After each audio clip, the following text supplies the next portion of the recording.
Desde que eu comecei a compartilhar minhas experiências por aqui, tem uma pergunta que o pessoal tem feito bastante, que é como que é a rotina por aí. Então resolvi fazer esse vídeo hoje para mostrar um pouco para vocês. Bom, antes de começar a falar sobre a rotina, eu queria dizer que essa é a rotina nesse ashram, aqui em Rishikesh, o ashram do Swami Dayananda em Rishikesh. Existem muitos ashrams pela Índia e com certeza com rotinas diferentes, com atividades diferentes. Mas uma coisa que eu acho que é interessante, assim, né, que vale a pena falar, é porque muitas pessoas acabam imaginando que a vida num ashram ela é uma vida de meditação, de oração o dia inteiro, sem muitas atividades e com muito tempo de contemplação, mas a realidade ela é bem diferente disso, né? Então aqui a gente acorda cedo. A primeira atividade oficial são as orações no templo. Então a gente tem 2 templos aqui. Tem um templo principal e tem um templo que é dedicado ao Swami Dayananda. Essa oração ela vai começar às 5h30 da manhã. Então às vezes 5h30, 5h45, depende do dia. E ela dura por volta de 1h, 1h30.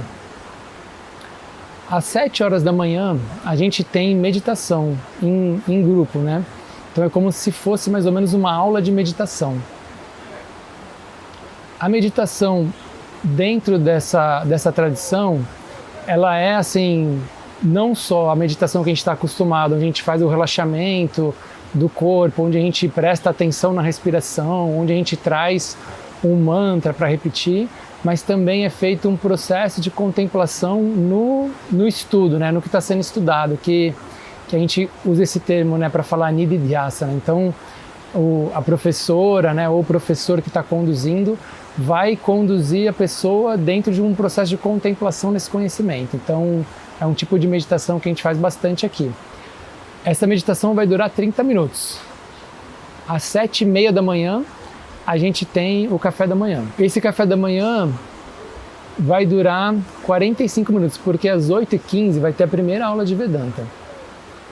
Então, em 45 minutos, parece que é muito tempo, mas não é, porque você precisa ir até o local, algumas pessoas vão estar fazendo o trabalho de servir também, então depende, né, como que está o esquema.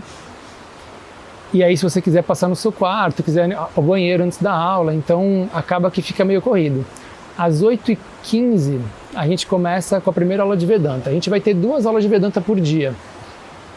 Essa primeira aula é a aula das Upanishads. Então existem esses textos, né, de Vedanta chamados Upanishads, e a gente estuda aqui as Upanishads com os comentários de Shankara, que foi um grande professor, um grande mestre dessa tradição.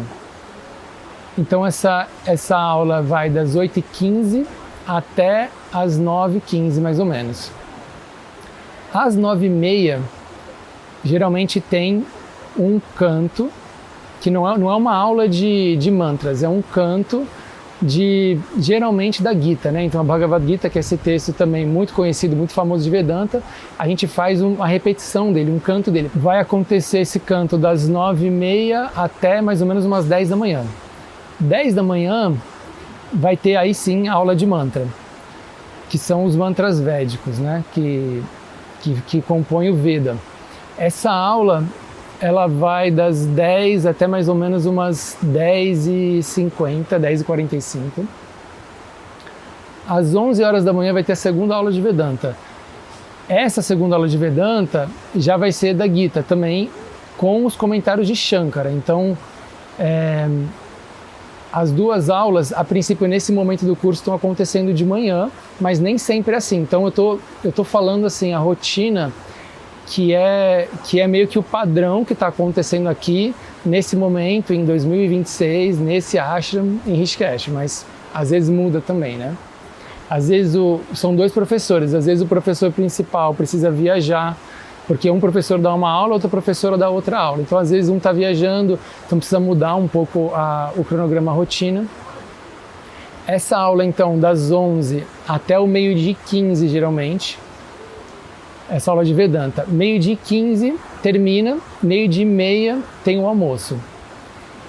O almoço ele fica sendo servido mais ou menos entre o meio-dia e meia até 1h15, 1h30.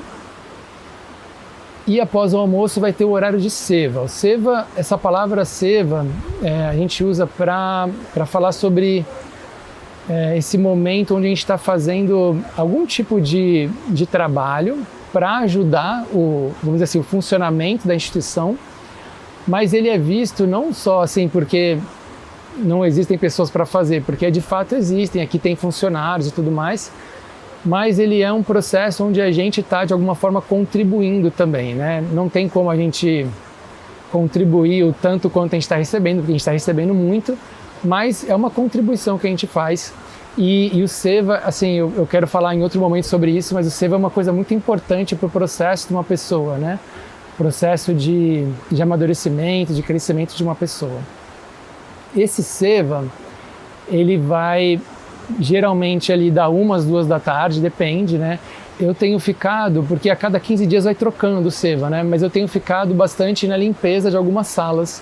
Então, o meu grupo, que geralmente são 3 a 4 pessoas, a gente costuma fazer em 30 minutos, no máximo 40 minutos. E não leva mais do que isso. Dessa 1h30, 2 horas até as 3h45 tem um horário que é um horário livre, mas entende-se que a pessoa vai estar usando esse horário para fazer o estudo dela, porque você teve aulas a manhã inteira, né? Então você vê, chegou até ali no meio-dia, já teve tudo isso, todas essas atividades e nem ainda chegou a hora do almoço, né? Então é bastante coisa.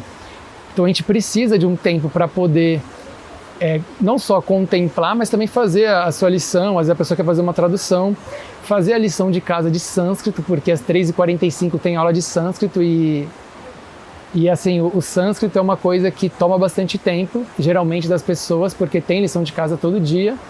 E num geral as pessoas vêm aqui para o ashram sem ter muito conhecimento sobre sânscrito.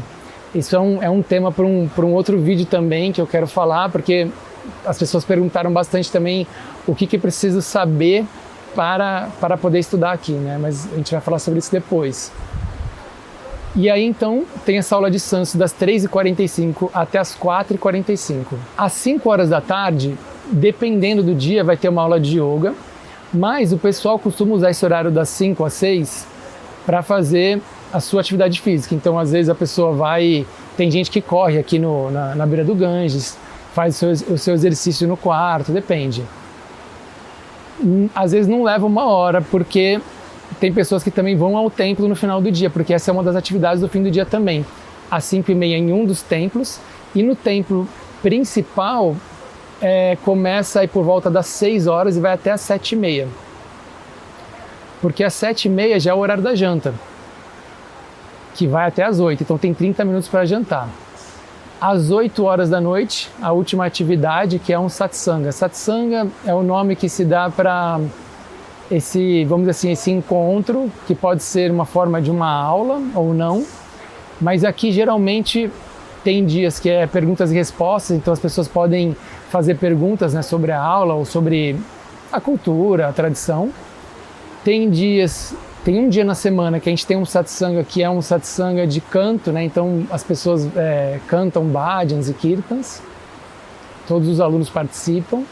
E tem alguns dias também que a gente assiste alguns vídeos do Swami Dayananda, que são aulas gravadas do Swami Dayananda que eles colocam para a gente assistir.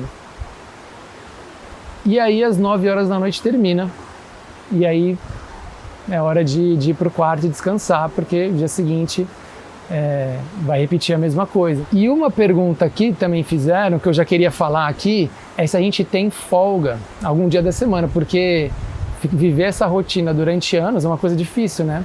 E a gente tem sim, a gente tem toda quarta-feira de folga. E esse é o motivo pelo qual eu estou gravando esses vídeos, eu estou começando esse projeto de compartilhar um pouco aqui nas redes, porque nesse dia de folga eu posso ficar aqui no ashram, né? Eu estou aqui numa parte do ashram e estou tranquilo, posso gravar um vídeo, posso editar e tudo mais. E é muito importante também esse momento de descanso, assim, sabe? Essa parte de poder descansar, de poder relaxar, é muito importante para o aprendizado também, né? Para a gente poder, de alguma forma, integrar tudo que a gente está vivendo aqui, porque é bem intenso, né? Bom, tem várias outras perguntas que o pessoal fez sobre como é morar aqui, como funciona a alimentação, como que a gente lava a roupa, e eu vou respondendo então isso aos poucos nos próximos vídeos. Obrigado por acompanhar essa jornada até aqui e a gente se vê no próximo.